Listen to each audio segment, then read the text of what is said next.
Welcome to our first episode of Droppeth the Jewel, and usually it's a moment when I have an epiphany or something of that nature that I will, hey, let's coordinate an episode of Droppeth the Jewel and drop some jewels. But today we're going to come at it, in our first episode, we're coming at it a little different. I actually read a book, and let's start with the series of books by James Redfield. The first one was called The Celestine Prophecy. Then it went on to Holding the Vision, Secrets of Shambhala. Good reading. I cannot promote items and tell you to go out and get them. I'll say I learned a lot from the James Redfield series, and his latest book came out early this year. It's called the 12th Insight, The Hour of Decision. And if you don't know anything about James Redfield books, he droppeth the jewels, but not in like so much of a preachy or so much of a scientific format, although his books are the best example of scientific spirituality that I know of.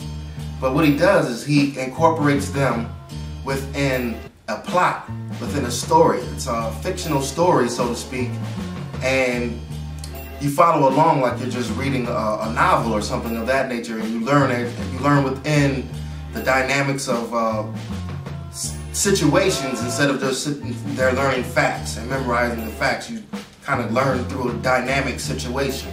So, read the book, and instead of the insights, all his books started with the first book was the 9 Insights, then he got the 10th, and I think he went up to 12 if I'm not mistaken.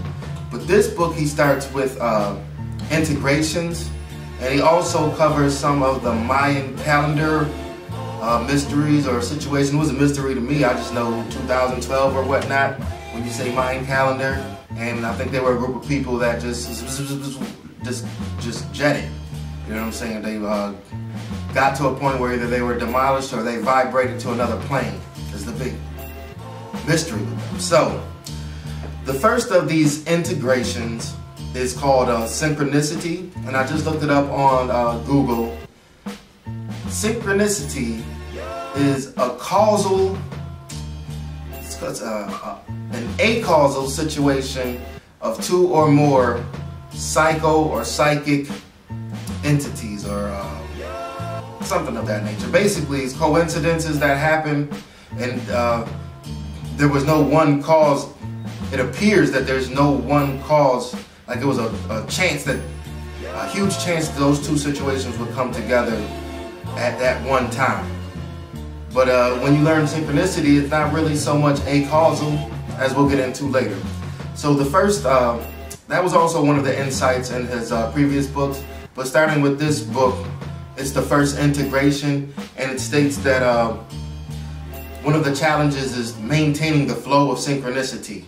Maintaining the flows of these mysterious coincidences, maintaining the flows of these signs falling into your path once you get your focus on a certain path. And in his books is usually a divine path. So, but synchronicity works on less than divine paths, so you got to be careful on what you kind of focus on. So, the first integration states, it will engage by simply remembering it exists and functions. So for those who recognize the synchronicity and recognize the challenge and holding them together in a flow, or it says that we can improve that ability of keeping the flow coming by just remembering that synchronicity exists and that it functions. And the integration states that we must maintain the flow in order to get to the next integrations. And it also, the first integration states we must decide between a spiritual path or a path of fear and foreboding. So that's the first integration. And these integrations build up, and I want you to see how they build up. The first, let's see, the first 5 of these are called the foundation of spirituality. I want you to mind. And the second 7 of these are called the rise to divine influence. So we're in the foundation of spirituality. So once you begin to be in a flow of synchronicity, then you go to the second integration, which is called conscious conversation. through synchronicity, you will bump into people who you would say you're destined to bump into, for lack of a better word, because you're in synchronicity. And when you bump into these people, you're supposed to have conscious conversation. It says, people's synchronicity will lead them to people. These people will engage in conscious conversation, being aware of individual and world historical spiritual evolution. Just basically the two poles of your development and the stage the world is at its spiritual development. And one of the previous books you might want to consider, what he called The Longer Now, which is, okay, there was original man. Original man learned reason. Through reason, he learned certain things were good. Through learning things being good, he learned which things were good and formed a pattern. It kind of eventually got to a higher power. There's a higher power. Then came religion. Then came science, would kind of discredit some of the dogma of religion. When science came, then there was the big wars and everything over between, religion was very powerful, and those who went against religion, they were kind of killed. So, all right, so then you go from that state where science kind of was proven, the wars were over, so people sent out scientists to get more truths because they realized there were more truths than just in the religions. In that span of time, people didn't have religion to lean on with their faith anymore. They didn't, as truth anymore. So that began a period of when people, they were waiting for the science information to get back, didn't have nothing to do, I guess you could say, and began a materialistic kind of flow, I guess, a materialistic spirituality. And that's kind of where we are now, or maybe in the 50s, 60s. And then in the 60s, 70s, kind of the scientific information started coming back to us on higher planes. The physical science was coming to us relatively easy. Spiritual science started coming back to us 70s and 80s. So that's kind of where we are now.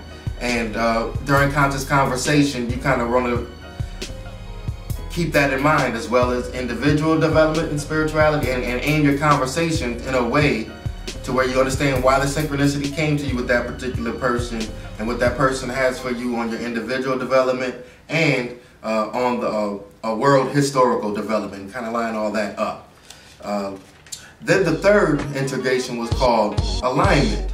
And I took some notes here. It says, after the momentum of conscious conversation, people will grow into awareness of spiritual laws that are part of the fabric of the universe. So basically, you talk about a conscious conversation long enough, you're going to realize certain spiritual laws or norms or mores or whatever you want to call them. And 4 of them are the laws of truth, which is basically stating, be true to yourself and speak truth when you speak to others. It helps with karma. Well, first let me state the laws. And the second law is the law of connection, which is a sense of what other people think and feel. The law of karma, everybody knows the law of karma, what you put out comes back to you. And then the law of service, which is how can I be of service? In an individual kind of a local way and in a universal kind of a way. Always, it seems the theme is always on those 2 poles. For the individual, what's right for the individual will be right for the universal, and what's right for the universal will be right for the individual. So always consider those 2 poles. So the law of truth allows you to stay connected because people can feel and sense what you think, people can sense what you think and feel. If you're coming with the lying energy, that decreases the law of connection, and it decreases the law of karma. What you put out there, you're putting out some halfway truth, you're going to get halfway truth energy back on you, which will deaden your synchronicity, which is the first foundational integration. So, and then there's the law of service. The law of service puts you in a path of further synchronicity. You're helping the universe grow and develop by being of service. You're plugging in and you're connecting. So it all kind of blends together, just different shades of the same energy. So then you get to the 4th integration. And the 4th integration is it's called collective alignment. So now you're kind of working together with people fluid in the collective. Boy, this incense is killing me. Okay. When enough people are in alignment we, or they all, must seek to reach out and expand the scope of alignment with each other, again, and then with people, you know, with the universe. We must learn to recognize ideologies, especially those that lead to extreme spiritual imbalance.